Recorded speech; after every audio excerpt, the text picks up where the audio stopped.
Welcome to the Tech Egg. Don't get scrambled. Enjoy the video. In this video, I will show how to make delicious pasta arrabbiata.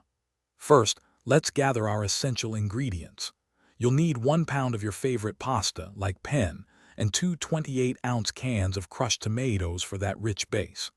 Don't forget 4 cloves of fresh garlic, 2 small red chilies for the kick, and some fresh parsley for garnish. We'll also use about 2 tablespoons of good olive oil and a pinch of salt to taste. These simple components come together for an incredible meal. Now, let's create that signature spicy arrabbiata sauce. Begin by heating 2 tablespoons of olive oil in a large pan over medium heat. Add your 4 minced garlic cloves and 2 finely chopped red chilies, sautéing them gently for about 1 minute until fragrant. Next, pour in the 2 28-ounce cans of crushed tomatoes. Bring the sauce to a gentle simmer and let it cook for at least 20 minutes, allowing all those wonderful flavors to deepen and combine beautifully. This slow simmer is key. While your sauce simmers, it's time to cook the pasta to perfection.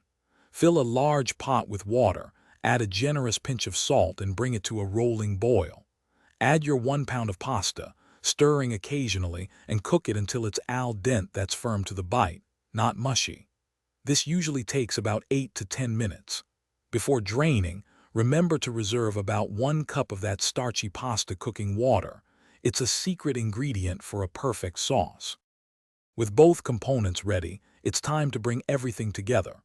Drain your perfectly cooked pasta and transfer it directly into the pan with the simmering arrabbiata sauce.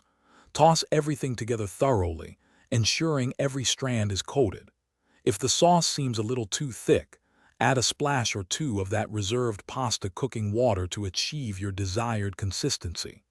Finally, garnish generously with fresh chopped parsley. Serve your delicious pasta arrabbiata immediately, and savor every spicy, flavorful bite. Thanks for watching. Consider subscribing if I helped unscramble your problems.